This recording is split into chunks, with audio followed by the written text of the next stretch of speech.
Boa tarde, boa noite a todos os entusiastas e admiradores da ciência do exercício. Está no ar mais um episódio do ETC. Exercício também é ciência. Voltando agora das nossas férias, felizes e contentes em estar falando aqui com vocês. E se você gosta desse mundo da educação física, vem com a gente. É um prazer estar aqui em mais um episódio ao lado do Guilherme Brode. E aí, Gui, tudo certo? E aí, Anderson? E aí, pessoal? Então, Gui Brode aqui. E estamos aqui hoje, então, com um convidado muito especial para mim, Anderson, o professor Rogis Pittini. Esse cara foi colega nosso, gente, por muito tempo na Universidade de Caxias do Sul. Ele é doutor em Ciências da Saúde e ele é atualmente coordenador de Vigilância Epidemiológica no município de Tapejara, aqui no nosso estado do Rio Grande do Sul. E hoje nós teremos um episódio, quando a gente traz convidado é porque é assunto novo, né? É coisa diferente, que trata de exercício, comorbidades e qualidade de vida em pessoas com HIV, feito no Instituto de Medicina Social e Preventiva na Alemanha, por Philipp Zeck e colaboradores. E assim, gente, hoje a gente trouxe esse tópico porque a gente acha que vale a pena trazendo tópicos diferentes para a gente estar discutindo aqui no nosso podcast. Rogis, é um prazer te ter aqui. Obrigado. Se quiser passar os teus contatos aqui no nosso podcast, a gente está também no YouTube, a gente está também no Instagram, estamos tentando disseminar aí as nossas palavras pelo mundo virtual. Boa noite, gente. Muito prazer estar aqui com vocês. Caramba! Talvez o pessoal não saiba, mas eu e o Guilherme entramos juntos na UX, né, Guilherme? Na seleção, o Guilherme defendeu o mestrado no dia anterior para fazer a seleção, cara. Cara, muito prazer estar aqui. Já estou meio nervoso, inclusive. É um prazer muito grande voltar a ver vocês, voltar a conversar com vocês e, acima de tudo, para prestigiar essa ideia de acessibilidade, de informação científica, de divulgação científica por meio de um podcast, que particularmente é uma ideia que me agrada muito. Né? A questão do podcast é uma coisa que eu tenho uma afeição muito grande e eu escuto muitos, inclusive de vocês, gente. Legal, Roger. A gente também está bem contente de contar contigo aqui. Fazia tempo que a gente estava tentando fechar essa tua vinda aqui. Agora vamos aproveitar muito esse episódio sobre esse tema bem diferente e importante também. Muito bem, pessoal. Vamos lá para o episódio, então. Eu falei para o meu empresário para ele fazer o corpo mole. Não, deixa os caras pedir, cara. Enquanto isso a gente vai aumentando o cachê. Não, normal, né, cara? Normal. Muito bem. Ô, produção, rola a abertura aí para nós começar o episódio, por favor.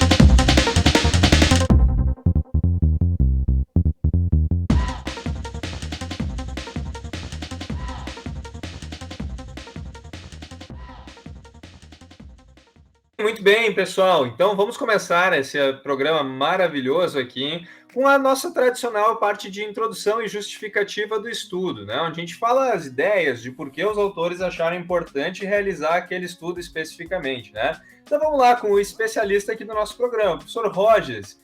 Fala um pouquinho sobre a ideia desse estudo, a justificativa e etc. para nós. Bom, gurizada, o estudo é exercício, comorbidades e qualidade de vida relacionada à saúde em pessoas vivendo com HIV. Ele é um estudo de corte e eu não sei se vocês perceberam, mas tem um brazuca ali como os autores. O segundo autor é o Felipe Schuch, da Federal de Santa Maria, gente. E, assim, a introdução do artigo e a justificativa dele, considerando a questão do exercício, ela se baseia em alguns pressupostos que são muito importantes com relação à população que vive com HIV. Tá?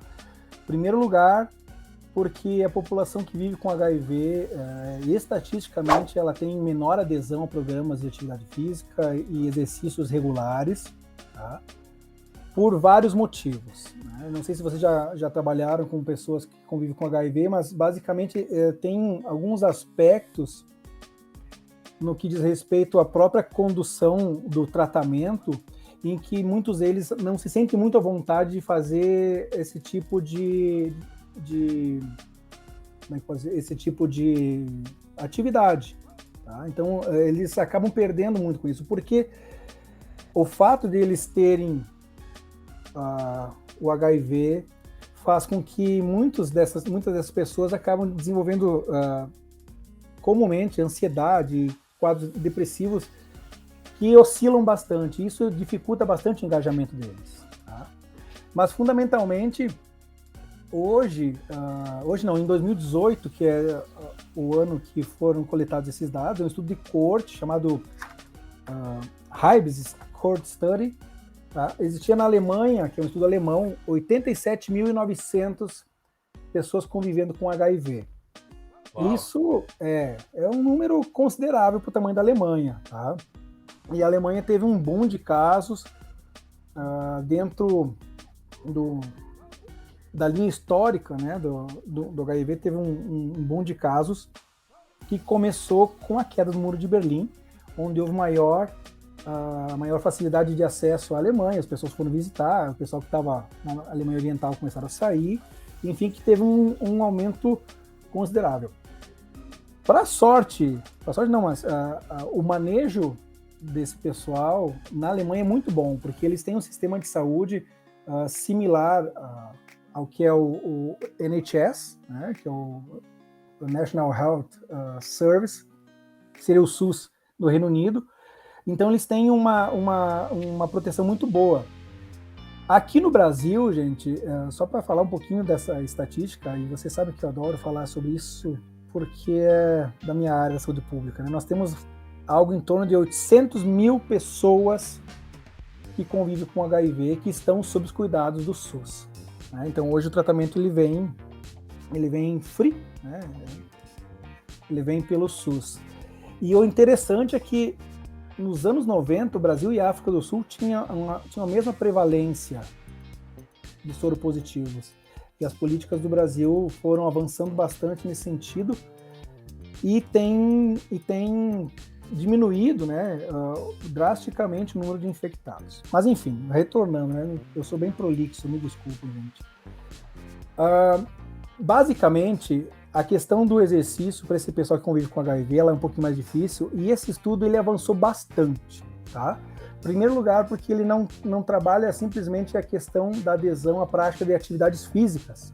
Ele está buscando investigar alguns aspectos relacionados à prática regular de exercícios. Então, existe todo um critério que, depois a gente vai conversar sobre isso, eles utilizam um critério para identificar essa regularidade. E, em segundo lugar, a justificativa assim, mais preponderante, assim, mais robusta da realização desse estudo, diz respeito ao fato que eles analisam uma comparação entre as pessoas que têm HIV, que fazem um tipo de exercício regular, e algumas pessoas que fazem mais um tipo de exercício regular. Então, isso por si só já é o grande plus do estudo e que justifica, inclusive, a ideia de pensar em programas relacionados à aplicabilidade desse tipo de trabalho. A gente vai ver no decorrer do estudo que eles analisam variáveis de treinamento como frequência, intensidade, volume, que nesse tipo de trabalho, que tem a ver com uma população que tem uma doença crônica, né? Ela é infecto-contagiosa, mas ela acaba sendo considerada crônica por alguns estudos. É um tipo de embasamento, um tipo de enfoque que a gente não vê por aí. Então, assim, é um estudo muito legal, gente. Ele saiu na International Journal of Environmental Research and Public Health, tá? Uma revista bem legal, em 2020 agora. Então, basicamente, a questão do exercício físico nessa população, normalmente acaba sendo deixada de lado, porque prioriza-se primeiro a questão da qualidade de vida por meio de atividades físicas. Então tem a ver caminhada, o sujeito vai lá, faz tai chi, essas coisas, mas não há, como é que eu posso dizer, não há uma abordagem mais relacionada à regularidade da prática. Muito legal, Rogers. E eu sinceramente não imaginava que, claro, não é uma área que eu estudo geralmente, né? Eu não imaginava números tão absurdos assim. A gente está falando de 800 mil pessoas aqui no Brasil, é um número consideravelmente, né, grande, bem razoável. E só isso por si só justifica o fato de, inclusive, a gente estar gravando esse podcast, né? Mas é importante levar em consideração aqui na tua fala em relação à introdução do estudo, ficam alguns conceitos importantes para a gente abordar. E é essa parte que a gente vai agora no próximo bloco. Tem algumas perguntinhas para o Rogers aí para a gente esclarecer para a gente discutir melhor ainda esse artigo. Vamos lá, próximo bloco. Muito bem. Voltando agora ao segundo bloco de contextualizações e conceitos relevantes para compreender este estudo. E a primeira pergunta que eu tenho para fazer para o Rogers é que esse é um estudo de um tipo novo aqui para o nosso programa, que é o estudo de corte. Rogers, que diabos é isso, mano? O estudo de corte é o estudo mais lindo do mundo. Cara, assim, o estudo de corte, ele é basicamente um estudo que existe um acompanhamento, né? Normalmente, um estudo de corte, ele se desenvolve num período de tempo já pré-determinado, e a maravilha desse tipo de estudo, né, é que a gente consegue fazer relações de causa e efeito. Tá? Então, ele é um estudo de acompanhamento, onde normalmente a gente pega uma população que tem um desfecho X, né? Por exemplo, pessoas com HIV, e pode fazer uma intervenção com eles ou acompanhar o desenvolvimento da doença por um período de tempo, né? Então, existem alguns estudos de corte que são muito famosos, como, por exemplo, a relação do tabaco com as doenças cardiovasculares, que é um estudo que tem mais de 50 anos, inclusive, né? O Framingham Heart Study. Tem as cortes de Pelotas ali, que a gente vê que o pessoal está sendo acompanhado desde 1982, né? Então, para quem não conhece o conceito de corte, ele é um estudo que a gente desenvolve num período de tempo relativamente mais longo para poder observar o comportamento de algumas variáveis e a relação delas com algum desfecho, para poder dizer assim, olha, a variável X, ela causa um desfecho Y. Né? Por exemplo, fumar pode causar infarto do miocárdio, como diz lá nas carteiras de cigarro. Por quê? Porque foi acompanhado durante um período de tempo relativamente suficiente para poder fazer essa inferência causal, né? Esse nexo causal, que fumar causa um desfecho, né? Causa um infarto. Realmente, esse modelo de estudo, ele é bem interessante, né? Porque é aí que a gente consegue realmente direcionar e dizer a questão da causa e efeito. E não fica naquela coisa, um grupo tem, o outro não tem, a gente acredita que tenha sido isso, não fica aquela coisa tão de inferências, né? De suposições. Às vezes acredita-se que aconteceu tal coisa. É legal, cara. Particularmente, assim, dos desenhos metodológicos, é o que eu acho mais maravilhoso, assim. Dá um trabalho danado, mas é uma coisa muito boa, assim, muito legal. Maravilha. Rogers, então, partindo agora para a segunda pergunta, e é bacana de te ouvir falar, porque assim como eu e o Anderson aqui no programa, a gente é apaixonado por ciência, e quando tu fala assim, cara, esse é o estudo mais maravilhoso do mundo, a gente se identifica muito, e tenho certeza que quem tá ouvindo também se identifica com isso, né, que acha ciência demais, porque ciência, se ela não é legal, é porque não é uma cachaça, né, cara? Ciência é uma cachaça, brother. É uma cachaça.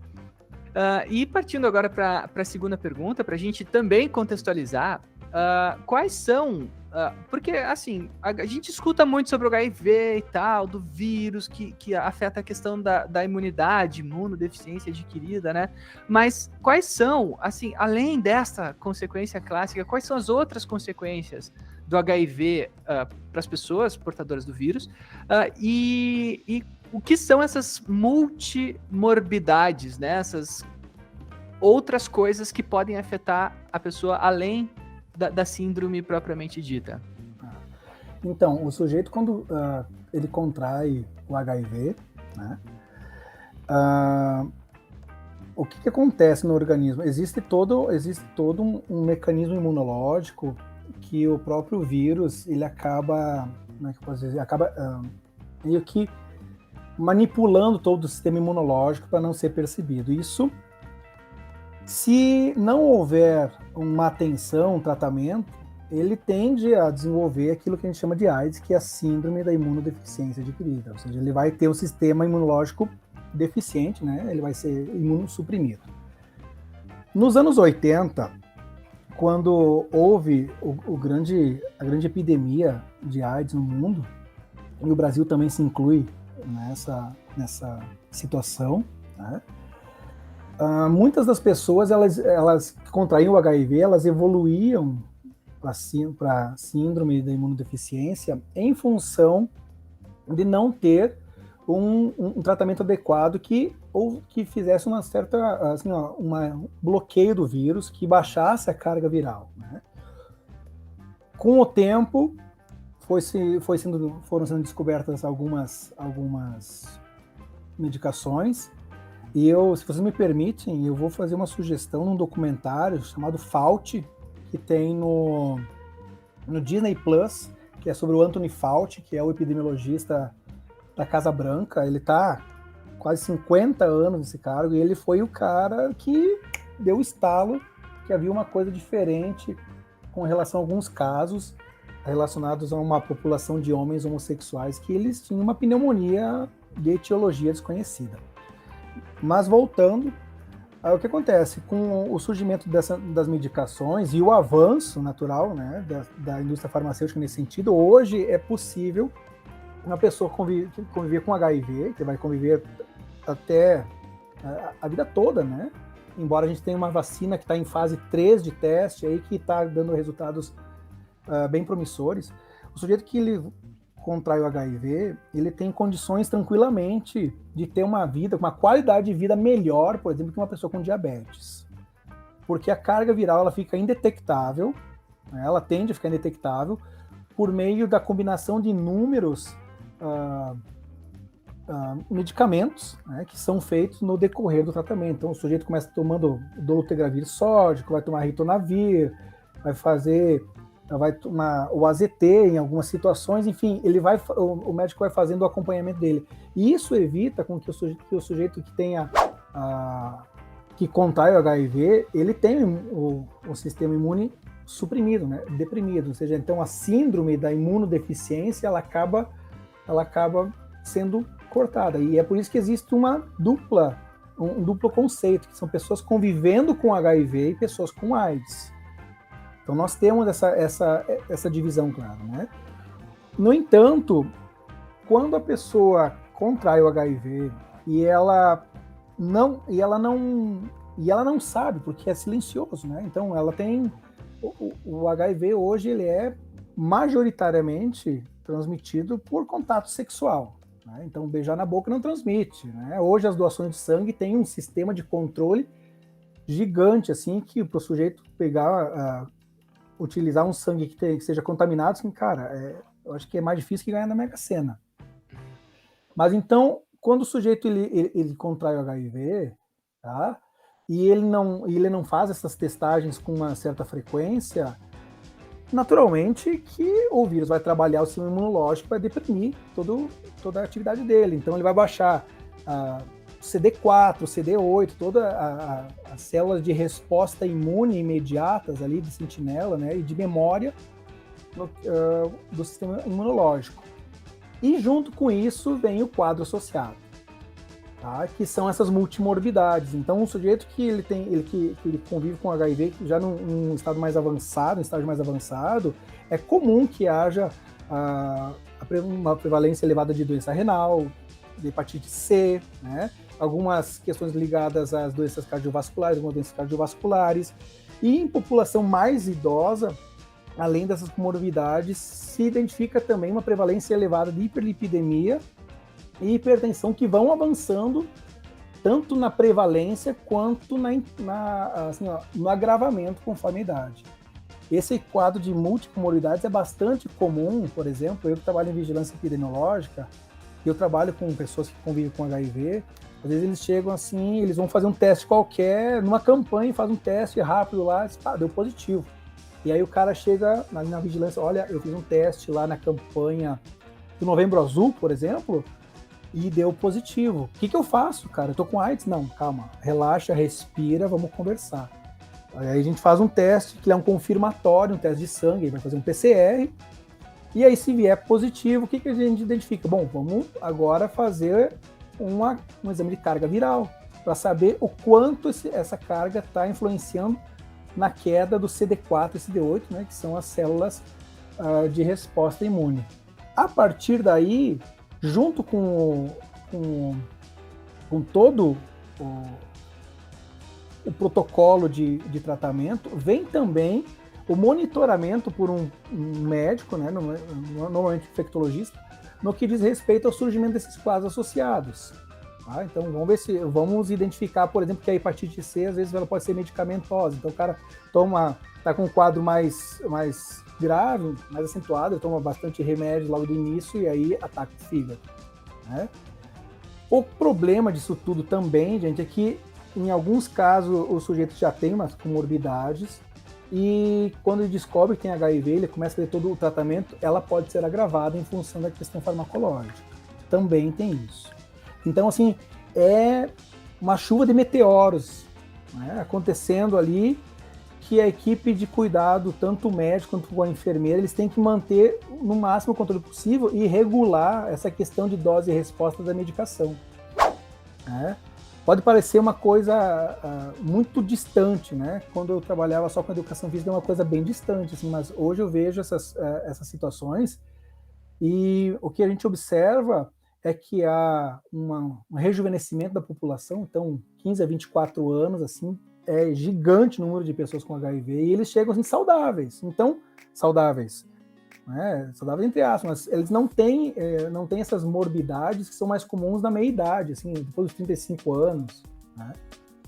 E é legal trabalhar com isso, gente, eu adoro. Acredito, cara, acredito. E, cara, a gente não imagina, né, que além da síndrome, né, quando o vírus está em carga alta, a gente possa ter outros problemas decorrentes aí dos medicamentos, a questão do fígado, questão renal, que vão acabar sendo afetados, né. De finaleira... Só para fazer uma complementação, porque eu falo mais que o homem da cobra, né, velho? Tu sabes que é interessante que as pessoas que convivem com HIV, logo de início elas têm um baque tão grande, cara, que a parte psicológica delas decai gigantesco, assim, é muito. Né? Sim. Então o que acontece? Além de todo o protocolo médico de contenção do HIV para ele não evoluir para essa síndrome, tem também a questão da medicação para a saúde mental. Então o cara vai lá, ele vai tomar um ansiolítico, um antidepressivo, alguma medicação que tenha relação para tentar elevar, né, ou tentar harmonizar o próprio aspecto da saúde mental dele para dizer assim, cara, olha, você tem que ficar bem porque o seu tratamento, até o momento, ele vai ser para a vida toda. E tu tens que tentar te equilibrar para manter a melhor resposta possível do teu coquetel de medicação contra o HIV. Verdade. E eu acho que alinhado com essa questão da psicológica, né? A questão psicológica desses pacientes aí, dessas pessoas, é a questão da qualidade de vida, né? Eu acho que de uma forma bem objetiva, às vezes a gente não entende o que é isso quando os artigos tentam medir a qualidade de vida, né? O que, afinal de contas, esses artigos entendem, esses estudos que medem qualidade de vida, entendem a qualidade de vida? O que é qualidade de vida nesses estudos? De um modo geral, nas populações, como é que posso dizer, nos estudos mais convencionais, utilizam-se alguns instrumentos que avaliam a qualidade de vida do ponto de vista da saúde física, da saúde mental, espiritualidade, né, como é o SF-36, o RUCOL. Né. Especificamente para a população com HIV, existem alguns instrumentos, mas a qualidade de vida que eles observam, que é citado nesses estudos, está relacionado com a saúde mental, a questão do destresse, né? O quanto o estresse acaba sendo mais danoso para o sujeito que convive com HIV, algumas questões relacionadas à função cognitiva, à saúde física, à saúde mental. Então, dependendo do instrumento que se utiliza, eles entendem de uma maneira ou de outra, mas basicamente ele está ligado com dimensões associadas à saúde mental e à saúde física, mas também à vitalidade, a questão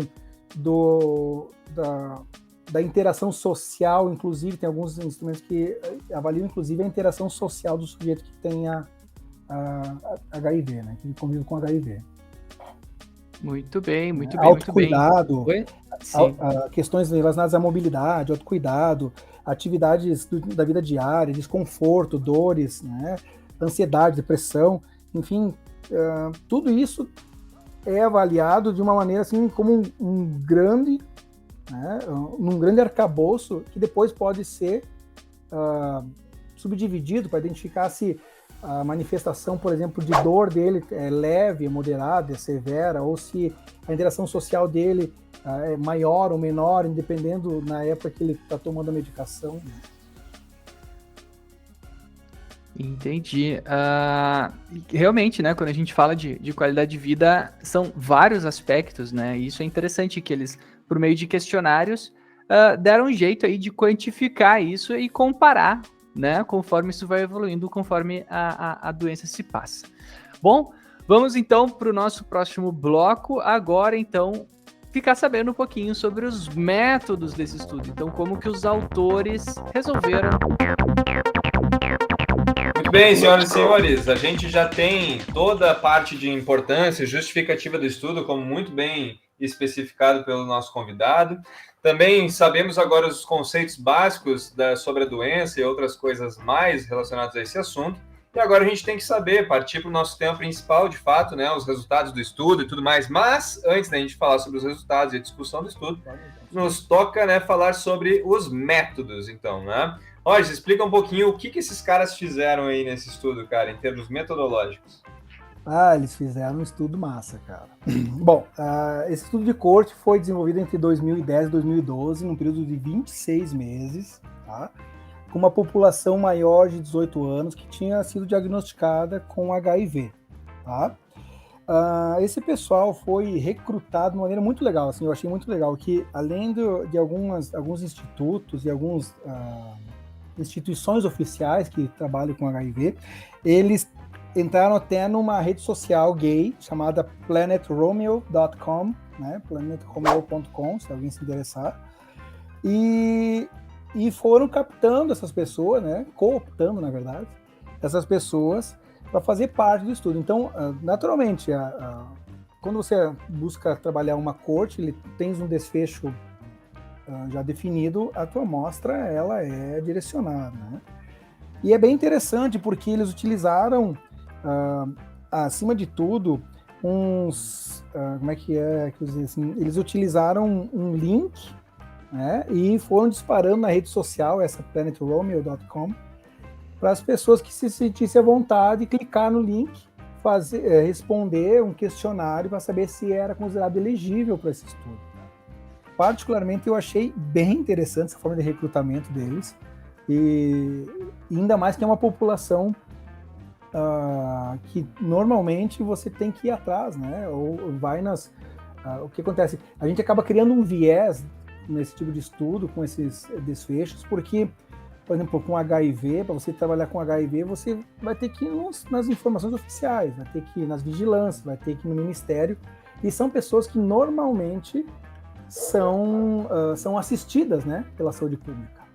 Então, o que acontece? Aí a gente já tem uma homogeneização dessa amostra que pode nos induzir a uns resultados já relativamente bons. Mas o fato desse recrutamento também ocorrer numa rede social, né? Olha o meu cachorro aí, ó. Uma rede social de interação de público gay, isso fez com que houvesse um equilíbrio dessa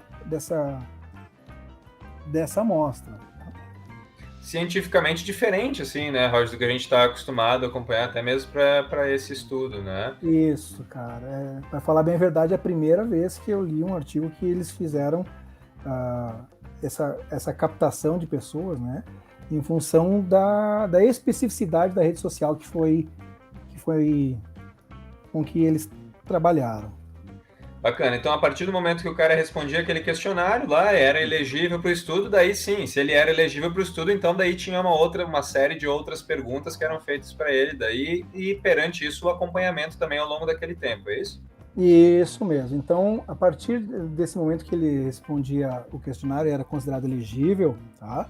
Ele passava para a segunda fase do estudo, onde eles identificavam, né, basicamente, a qualidade de vida desses sujeitos, né, que é um dos desfechos, tá? É o desfecho básico, e ele foi investigado por um instrumento específico para identificar a qualidade de vida em pessoas com HIV, que é o Medical Outcome Survey, HIV, né? É o MOS-HIV, e também um questionário chamado Euro HR Call, né? Que é um questionário de qualidade de vida desenvolvido em estudos europeus.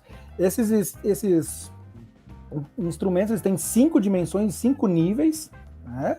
E são instrumentos complexos, porque tem 35 perguntas em 11 dimensões, que avaliam basicamente a saúde mental e a saúde física, né? E aí dentro de cada um desses dois domínios, a saúde mental e a saúde física, tem algumas subdivisões. Então, eles começaram com um estudo bem macro, assim, identificando por meio desses questionários a qualidade de vida, e depois eles foram fazendo alguns direcionamentos para saber, por exemplo, dentro da saúde mental, o que estava acontecendo com eles. Tanto é que esse estudo aqui ele é uma parte, né, é só uma parte dos resultados que eles têm. Tá?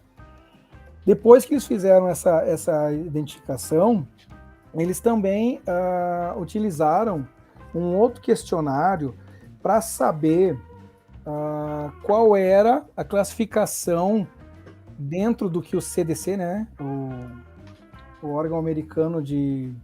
não sei se que é o... ai meu Deus, me fugiu o termo. Center of Disease Control, né? Para saber se o sujeito ele era sintomático ou assintomático, né? O sujeito com HIV, se ele era sintomático ou assintomático, tá? Dentro do quadro dele.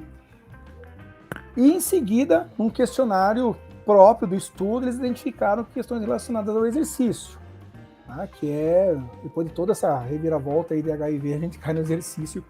E aí eles identificaram que basicamente eles começaram a fazer uma definição, né? E foi um ponto de corte a questão da regularidade. Então o sujeito ele tinha que fazer pelo menos uma vez por semana nos últimos 3 meses a atividade física regular, tá? E quando o sujeito se enquadrava dentro desse critério de regularidade que eles utilizaram, de um autor, que eu não me lembro o nome agora, se me desculpem, tá? Aí também foram investigadas questões relacionadas às variáveis do treinamento. Então, qual é o tipo de exercício que o cara faz, quantas sessões por semana, quantos minutos por sessão, tá? Tudo isso era identificado por meio de questionários. Tá? E a partir daí eles subdividiram essas pessoas com HIV, observando se eles faziam apenas um tipo de exercício físico ou se eles faziam mais de um, que é o single type, né, que fazem um tipo de exercício, ou cumulative type. Então, para ver se eles faziam mais de um tipo de exercício. E a partir daí eles começaram a fazer as comparações. Né? Muito bem. Rogers, acho que é isso de métodos, tranquilo? Podemos ir adiante? Acho que sim, cara. Da minha parte, sim. Muito bem.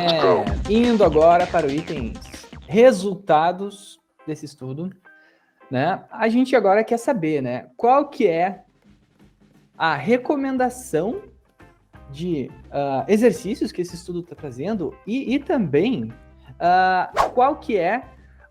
quais são os principais efeitos de se fazer exercícios de forma acumulada, né? Se fazer tipos diferentes de exercícios, maior número de exercícios, maior variedade, né?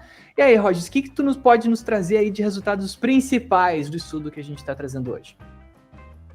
Bueno, basicamente esse trabalho traz uma quantidade enorme de resultados, alguns muito esperados, né? E são comuns já, são algumas associações entre comorbidades, para quem não faz exercício, que a gente já conhece, né, que é meio que chovendo molhado, mas tem dois pontos assim que eu gostaria de ressaltar, que é o fato de que a recomendação é para uma mais variada, né? um número de estímulos mais variados. Dentro das comparações que eles fazem entre as pessoas que fazem um exercício ou mais de um exercício, tá? Para pessoas que não têm nenhum tipo de alteração a nível de saúde mental, que é bastante comum no sujeito com HIV, tá? Para quem não tem nenhum tipo de desordem mental, né, do ponto de vista psicoemocional, você fazer exercícios tá ótimo. Pode ser pode ser mais de um. Porque comparando com quem não faz exercícios, simplesmente o fato de você se exercitar já te produz um certo benefício. Agora, uma coisa que é muito comum no sujeito com HIV, que é essa prevalência de alterações de cunho psicológico, o estudo é bastante... ele é categórico em afirmar, certo? E eu comungo, inclusive, dessa observação, que quanto mais variados forem os estímulos que você der para o seu corpo, tá? Ou seja, exercícios diferentes, volume diferente, intensidade diferente, ou seja, se você pegar todas aquelas variáveis de treinamento que a gente conhece, que são inúmeras, e você fizer um jogo delas, assim como diferentes modalidades de exercício, melhor, né, do ponto de vista da saúde mental. E isso tem uma explicação, naturalmente, né? Porque o sujeito que ele tem uma alteração de nível emocional, psicológico, que ele faz um tipo de exercício, a probabilidade de ele cair numa certa monotonia é muito maior do que o sujeito que tem mais estímulos, né? Que ele faz hoje, que ele faz uma caminhada hoje, faz musculação amanhã, ele faz jiu-jitsu na quinta-feira, enfim, ele tem diferentes estímulos. E isso se mostrou bastante profícuo, né? Bastante proveitoso para essa população, especialmente aquelas pessoas que faziam mais de um exercício, que faziam mais vezes por semana, que tinham mais tempo de engajamento no exercício físico, né? Inclusive ele cita aqui na comparação entre quem faz mais de um ou um exercício, ponto para quem faz mais de um. Na comparação entre quem faz 5 vezes por semana, 3 vezes por semana, ponto para quem faz 5 vezes por semana. Então, as variáveis que foram analisadas nesse estudo, todas elas foram na direção que quanto maior for a variedade dos estímulos, quanto maior for o teu engajamento em diferentes exercícios, melhor para você, né? Isso foi bem bom, assim, eu acho que abre um leque de possibilidades e, acima de tudo, abre para a gente entender como trabalhar de uma maneira um pouquinho mais efetiva na questão da qualidade de vida para essa população. Com certeza, passa um direcionamento bem importante, né, Rogers? Que às vezes não basta a gente estar se preocupando tanto com aquela questão, assim, do exercício em si, se ele está sendo feito bem, mas a questão da variabilidade, dos tipos de estímulos e qual é o tipo de relação de cunho psicológico que esse exercício vai estar trazendo para aquele indivíduo. Eu tô vendo que a gente está indo bem numa direção aqui, já discutindo um pouco, mas também eu queria te perguntar uma coisa, Rogers. Na questão, por exemplo, de volume e intensidade, assim, eles chegam a apresentar alguma coisa assim, isso é melhor, aquilo, ou a gente fica mais... Cara, esse não é o aspecto mais relevante? Tem alguma direção nisso? Eles não focaram muito nessa relação de volume e intensidade, né? Mas é bastante citado no estudo que a questão do volume ela tem uma contribuição, né? Ela tem uma contribuição para a questão da saúde mental e especialmente da qualidade de vida relacionada à saúde, né? Inclusive ele deixa lá no finalzinho como uma possibilidade de trabalho, começar a fazer essas comparações entre as variáveis de treinamento nessa população. Uma questão interessante, né, Gui Rogers, que eu acho legal do estudo é o seguinte, cara, quando a gente fala de uma pessoa assim, nossa imaginação geral em relação a uma pessoa portadora de HIV e até mesmo, né, que vem desenvolver a AIDS é de uma pessoa extremamente fragilizada e que a gente imagina, por exemplo, que essa pessoa a gente teria que carregar ela, tirar ela do leg press e carregar no colo até a extensora de joelho, né? Lá, seja lá o que for, né? Esteira ela não vai poder fazer, enfim, né? A gente imagina, na verdade, uma pessoa que, na verdade, talvez o mínimo exercício possível já pode ser demais para ela. Quando, na verdade, eu acho que esse é um ponto bem relevante do estudo, que só um pouquinho, não é bem assim, né? E muito, eu fico bastante curioso para saber o que poderia dar em relação, se o volume fosse, volume, intensidade, enfim, fossem um dos objetivos desse estudo, né? Porque a gente está vendo, pô, se a frequência afeta, também vai afetar, no final das contas, o volume de treinamento semanal, por exemplo, né? Então, o que será que aconteceria em termos de volume, né, para esses caras? Muito interessante, cara. Pois é, cara, fica assim, fica um gap assim bem bom para a gente até pensar em trabalhar nessa linha, porque o que acontece? Eu comparo essa questão do pessoal com HIV e a adesão deles às práticas de exercício físico, mais ou menos como era antigamente com o pessoal que tinha um problema cardíaco. O cara teve um infarto, não pode fazer nada, né? Ou vai dar uma caminhadinha. Então, uma coisa é o estigma e outra coisa que é uma quebra, cara, desse paradigma todo acerca da própria doença, né? E acerca das capacidades do sujeito que convive com HIV. Eles têm, assim, muitos deles, né? Muitas das pessoas que convivem com HIV, elas têm uma capacidade metabólica muito boa, cara. Né? E, acima de tudo, o que a gente observa é que vem se desmistificando, se desconstruindo todo esse paradigma, né? essa questão dessa visualização que você mesmo disse que imagina. E abre a possibilidade para um trabalho nisso. Né? Particularmente, me encanta muito essa possibilidade de você começar a trabalhar assim, ó, poxa, eu tenho hoje a possibilidade de trabalhar com pessoas com HIV, o que eu vou fazer? Vou fazer um grupo de caminhada. Cara, grupo de caminhada é legal, ótimo, melhor que nada. Mas por que não fazer algo mais ousado, assim, tentar polir um pouco esses ganhos que eles podem ter? Então, isso é uma coisa que dentro da saúde pública, particularmente, me frustra um pouco, porque algumas estratégias são muito mais do mesmo. E eu acho que a gente pode ousar nisso. E o teu comentário vem bem ao encontro dessa possibilidade. Se você encontrar, por exemplo, um grupo de pessoas que convivem com HIV aí, e que tem disponibilidade de fazer exercícios regulares, cara, olha a possibilidade que você tem, né? Sem dúvida. E uma questão interessante, já fazendo uma relação com o episódio anterior, Gui pode me ajudar a me lembrar, não me lembro onde, em qual episódio que a gente abordou isso, talvez foi no ciclo circadiano, né?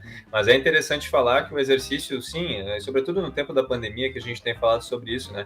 Ele tem um potencial de melhora, benefício, ativação do sistema imunológico, mas, né, já que nós estamos na parte de aplicações práticas, esse exercício tem algumas características especiais, né? Por exemplo, com essa população a gente sabe, né, imagina, na verdade, né, que exercícios de alta intensidade talvez não sejam muito interessantes, porque a gente sabe que exercícios de alta intensidade eles têm uma tendência a suprimir a capacidade do sistema imunológico, né?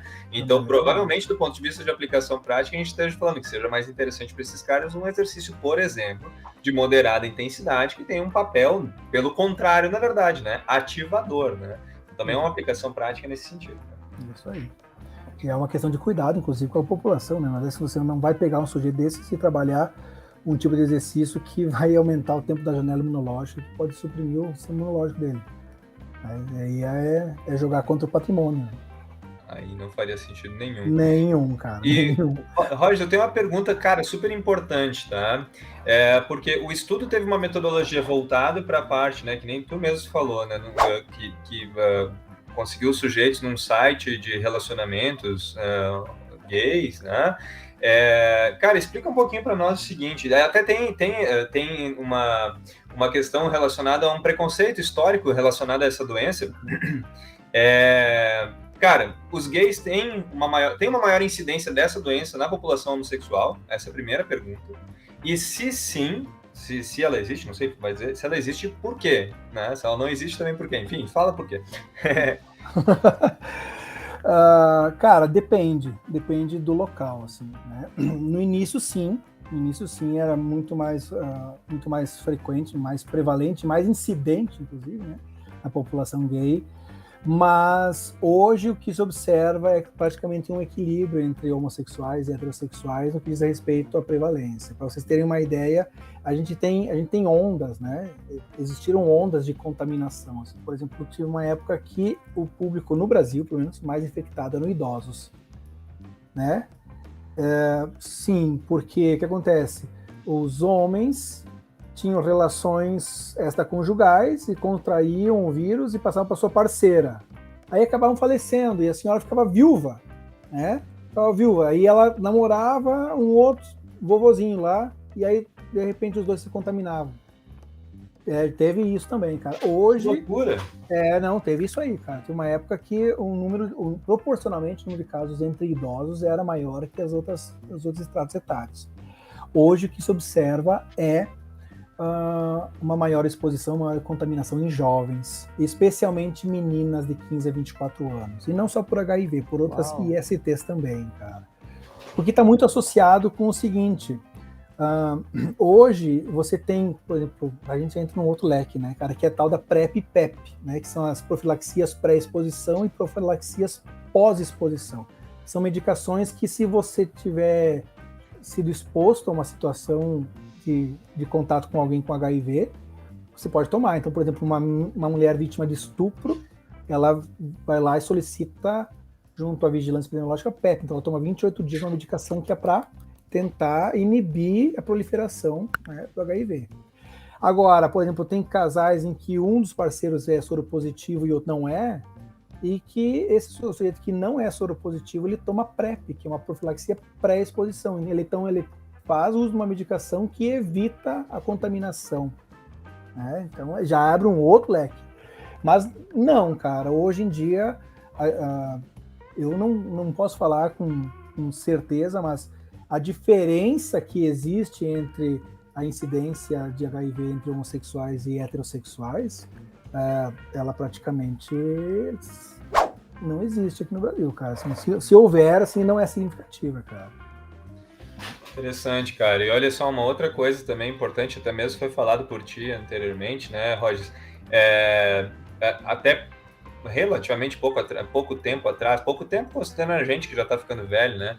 Mas, enfim, década de 80, década de 90, ser diagnosticado com HIV era praticamente uma sentença de morte, assim, de dias contados, ou meses contados, anos contados, enfim, né? O que mudou consideravelmente, na verdade, pelo avanço farmacêutico e tudo mais, né? Todo o tratamento e conhecimento da doença também, estamos até, então, em vias de ter uma vacina em relação a isso, e por isso que ganha a importância de discussão que a gente está fazendo aqui, porque, na verdade, pelo avanço e pela capacidade dessas pessoas resistirem à doença, aumenta ainda mais a chance de você que está ouvindo esse podcast aqui, chegar um paciente, um cara novo aí na academia, e o cara, eu sou, né, soro positivo, e aí, como é que vai ser meu treinamento e tal, né? Então, isso aumenta as chances. As pessoas estão vivendo mais, se elas estão vivendo mais, e até mesmo a indicação de exercício pelos médicos está aumentando, né? Então, esses caras têm grande chance de chegar para vocês. Sim, a questão da aplicabilidade para esse público, ela tende a aumentar, assim, como é que eu posso dizer? Essa situação que tu comentaste aí de um sujeito chegar lá na academia e dizer, olha, eu tenho uma condição especial, eu sou soropositivo e tal. Ok, né, cara? Segue a vida, entendeu? Agora, como é que você vai trabalhar? Assim como a gente teve que se reorganizar do ponto de vista, assim, do arcabouço teórico para a prática, na época que a gente foi descobrindo que o sujeito que tem hipertensão, ele pode trabalhar com musculação, que o sujeito que tem câncer, ele tem algumas particularidades, o sujeito com HIV também tem algumas particularidades, e é extremamente importante que o profissional de educação física tenha um mínimo de ciência de estudos. Cara, como é que eu vou conduzir o treinamento para o meu cliente X, já que ele me disse que é soropositivo, entendeu? É bem importante isso, e eu acho que, assim, traz para dentro do discurso acadêmico, né, essa questão de saber como conduzir, como planejar, inclusive como mensurar os ganhos dessas pessoas, cara, porque a gente não sabe como é que são, assim, do ponto de vista fisiológico, como é que o corpo do sujeito vai responder. Ele vai ter maior, menor hipertrofia? Não se sabe, né, cara? ele vai ter maior, ele vai ter um aumento de resistência aeróbia que é compatível com o sujeito que não tem HIV. Pouco sabemos sobre isso, né, cara? Então, cara, abre assim, ó, abre-se uma janela, abre-se um leque de possibilidades e que possibilita, né, é redundante, mas as possibilidades possibilitam que você tenha mais uma formação, mais, assim, ó, um arcabouço teórico que é direcionado para esse tipo de público, sabe? Que sai daquele mais do mesmo, cara, aquela coisa assim, tipo assim, ó, hipertrofia, emagrecimento, cara, não, é um público diferente, cara. Como é que você vai conduzir? Vai te obrigar a estudar, cara. E aí, como eu costumava dizer pro pessoal da UX, aí tu não vai mais ser um pangaré aí fora, cara, você vai ser uma pessoa que tem uma aptidão, né, você tem uma qualidade técnica, teórica, para trabalhar com um grupo especial, específico da população. Muito bem. Aqui o Rogers, então, tá dando risada dos nossos bastidores, porque a gente fala muita bobagem aqui juntos.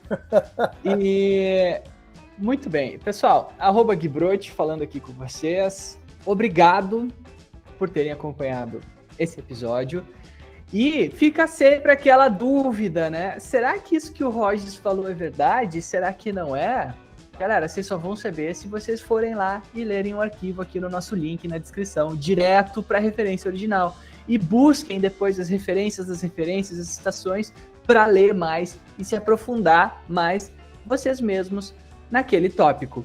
E hoje a gente vai deixar a referência cultural aqui para o Rogers fazer uma recomendação aqui para vocês, que é uma baita, do jeito que a gente fala aqui no Rio Grande do Sul, né? Uma baita de uma recomendação.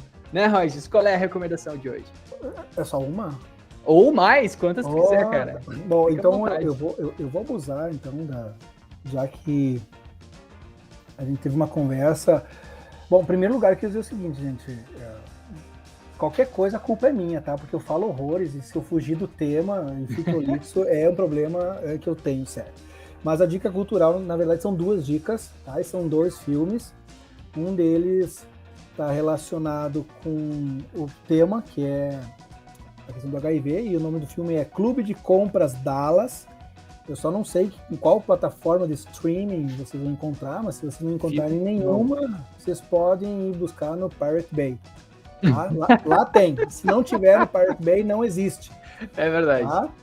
E a segunda dica é um documentário para quem gosta da questão da saúde, que também fala um pouco sobre o HIV, que é o documentário do Anthony Fauci, tá no Disney Plus, tá? Escreve Fauci com C. É um senhorzinho aí que ele tem toda a minha admiração. Eu tenho assim, ó, uma admiração do caralho pra esse cara. Ai, desculpa. Tá bom, agora foi. Uma admiração gigante por esse cara, que ele contrariou o Donald Trump ao vivo, tá? Então assim, ó, o cara é o Chuck. E então as dicas culturais são essas, tá? E tem vários outros filmes, mas Clube de Compras no Star Plus, para quem quiser. Star Plus, eu não tenho isso. Eu não vou no Pirate Bay. Tá? Bom, é isso aí, pessoal. Obrigado por ouvir esse programa. Rogers, muito obrigado pela participação. A gente se vê por aí em próximos episódios. Futuramente, certamente estará por aí. Um abraço a todos. Abraço, Gui. Falou. Valeu, pessoal. Obrigado.